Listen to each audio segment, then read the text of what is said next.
les Camerounais qui cherchent encore un alibi, qui se cachent derrière l'alibi pour descendre revendiquer leurs droits, au moins à manger et à boire dans la rue. Sachez qu'il y en a plusieurs alibis comme ça. Mais voici-en quelques-uns. Voici quelques-uns. Regardez. La mort de Jeanne-Irène Bia, le 29 juillet 1992. Les vols des élections présidentielles par Paul Biya au Cameroun, du 11 octobre 1992, puis du 7 octobre 2018. Le niveau de vie général au Cameroun. L'emprisonnement d'Ulrich Olivier Bibou Nissak, d'Alain Fogué et de tous les prisonniers politiques le 27 décembre 2021 à 7 ans de prison. L'exposition sur les réseaux sociaux du train de vie luxueux et insolent de Brenda Biya. L'arrogance et le mépris, la condescendance de Paul Atangadji et de Célestine Ketia-Koutès. La mort en prison de Rodrigue Dago Koufet le 7 avril 2022, officiellement des suites de choléra. La guerre dans le Nozo depuis 2016. Les décès de Alvin Monique Koumate le 12 mars 2016, de Mirabel Lingom le 6 décembre 2021. L'assassinat de Marcinez Zogo le 17 janvier 2023, de bébé Matisse le 9 mai 2025. Le vol du bébé de Vanessa Tchatchou le 21 août 2011. Les multiples bavures policières, militaires et gendarmes. La politisation des chaufferies traditionnelles Bamileke. La mise à l'écart de Maurice Kamto dans la course pour les élections présidentielles du 12 octobre prochain par Elekam le 26 juillet et puis par le rejet de son appel au contentieux préélectoral du Conseil constitutionnel le 5 août 2025. Et pourquoi ça ne peut pas avoir lieu? Pour ceci. Depuis que Chiroma est candidat, il y a énormément d'Adamo, de Moussa, de Suleiman dans les panels, même sur TikTok de manière générale. Beaucoup de gens du Septentrion qui se mettent justement à participer à nos débats. Or, pendant tout ce temps, nous, on pensait que ça ne les intéresse pas. Le fait que ce soit un fils du terroir qui vous réveille de la politique me pose énormément de problèmes. Parce que moi, je ne suis pas du socle granitique de Maurice Kamto et je le défends corps et âme et son projet tous les jours. Vous auriez pu regarder son projet et être convaincu du projet. Mais vous étiez absent. Je dis ce que je vois. Depuis que Chiroma est là, mais c'est là qu'une partie du Cameroun se réveille. Ils sont soudain très politisés. Pourquoi? Pourquoi n'avez-vous pas fait ça plus tôt? À l'époque où vous ne saviez même pas que Chiroma serait candidat. Pourquoi ne l'avez-vous pas fait plus tôt? Pourquoi lorsque Maurice Kamto était en difficulté, n'avez-vous pas au nom de la conscience nationale mené ces actions-là pour défendre les droits de Maurice Kamto, qui est quand même le principal opposant politique, même pour vous, il représentait la meilleure chance de faire partir Paul Biya. Pourquoi cette léthargie? Pourquoi cette invisibilité? Et là, soudain, vous êtes là, ça me pose un problème. Oui, c'est un peu comme un dogme. Un peu comme ce que l'archevêque ou l'évêque de Yagua a dit, qu'il faut qu'on cherche d'abord un diable pour chasser Paul Biya. On prend avant de réfléchir. C'est un peu comme un dogme. Ces paroles de Lambéton. Les Camerounais ont pris.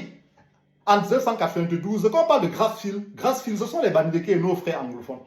Aucun d'eux, personne, ne veut les mettre au pouvoir. C'était John Funzi. Depuis 2018, c'est Maurice Kamto. Impossible. Les Camerounais ont pris cela. Et pourquoi ils risquent d'être bien déçus? Pourquoi ça risque de ne pas avoir lieu, cette révolution, en octobre de cette année?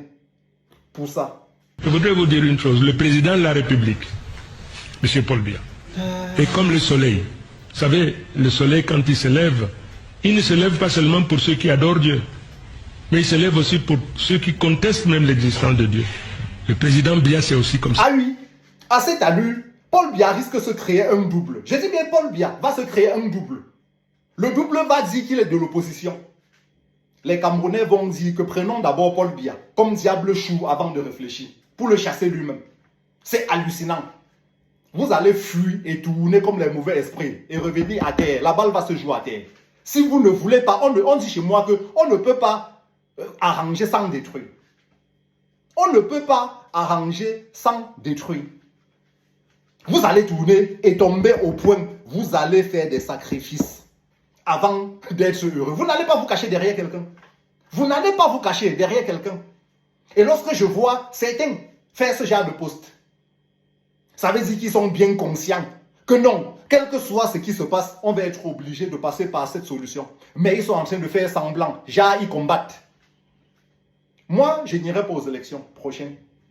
Et même s'il faille que j'aille pour remplir mon devoir citoyen, je vais écrire le nom de Maurice Kamto sur un bout de papier et mettre dans l'une. C'est ce que je vais faire.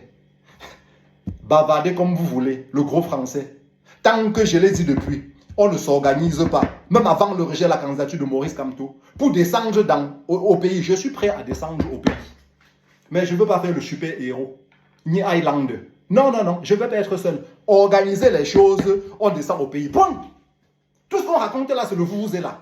Ça ne marche plus. Ça ne marche plus du tout. Bon, Maurice Kamto ne sera pas votre bouc émissaire. Maurice Kamto, papa, prends tes cœurs.